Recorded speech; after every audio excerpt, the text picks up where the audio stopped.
Hey everybody, what's going on? My name's Jeff Carpenter. I'm a portrait and lifestyle photographer based here in Nashville, Tennessee. In this video, I'm going to show you how to create some great portraits using nothing but the environment around you and a speed light on top of your camera. We're here at Cumberland Park with downtown Nashville right across the river. It's one of my favorite places to shoot in all of Nashville. I've got Lindsay here to help me out, so let's go ahead and get started.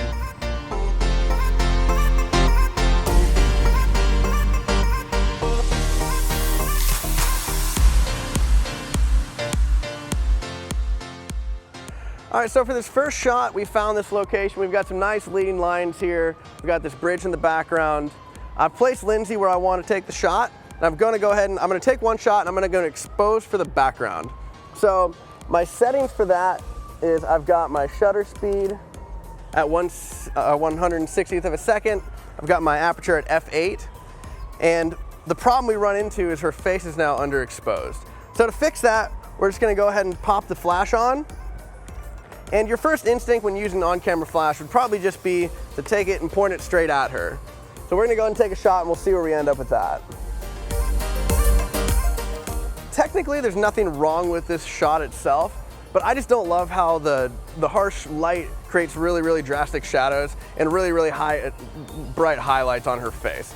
So to fix that problem, there's a really easy remedy. We're just gonna use this wall here, and I'm just gonna point my flash directly at the wall. Now, flashes are designed specifically to twist and turn just so we can bounce the light and shape it how we want. So what we're gonna do is we're just gonna go ahead, have the light pointed right at the wall, and I'm gonna go ahead and I'm gonna have to increase my flash power to compensate for the fact that the light's traveling now twice as far. So I'll bump up the power on my flash, and I'll take another shot.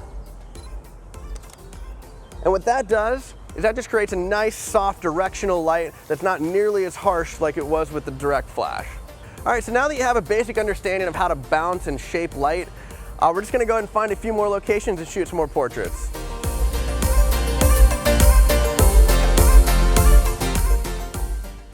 All right, so for the last shot, I showed you how you could use a wall to your side to bounce the light and create a nice, even light on Lindsay. For this one, we've actually walked down, we've found this really cool spot underneath this like walking bridge that has this really cool reflective surface on the top. So for this shot, I'm going to show you how you can bounce the light off of a ceiling or a roof to get some nice lighting that's from high coming down, creates a really cool effect.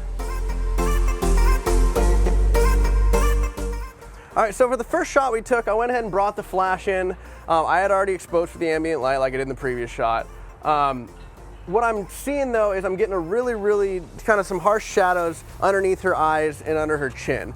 It doesn't look horrible, but I want to actually kind of fill in those shadows a little bit. And the way I'm going to do that is I'm actually just going to take a business card. I've got a rubber band on my flash, and basically what that's going to do is the light's going to bounce up and then bounce forward, filling in some of those shadows. So we'll take another shot and we will see how we look.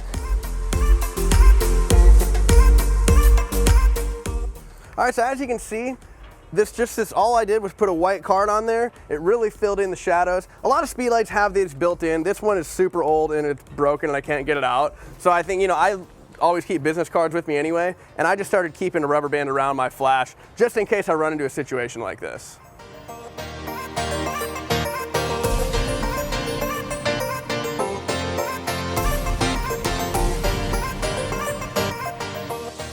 All right, so for this third and final shot, we're going to be using this wall right here. It's really more of a pillar, and I'm going to be bouncing the light directly behind me off the wall, so it kind of creates a flat light on her.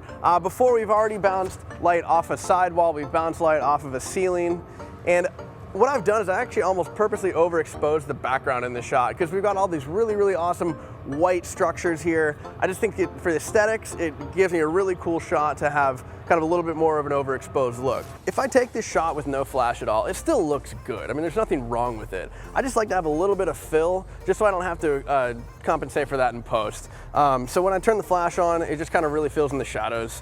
What happens there though is because when you're shooting with flash, you're actually shooting with two exposures. The ambient light, which is your shutter speed, and the flash exposure, which is controlled by your aperture.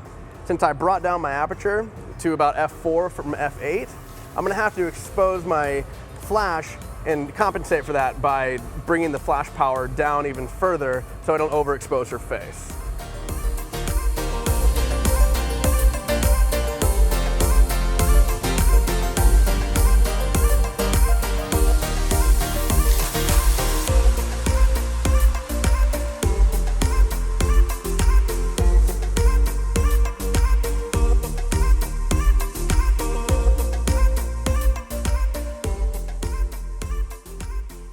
right, so I hope after watching this video, you have a better understanding of how to use your surroundings and a speed light on camera to create some really great portraits. If you have any questions or comments, go ahead and leave those in the comment section below. And if you want to see more videos like this, make sure you hit that subscribe button.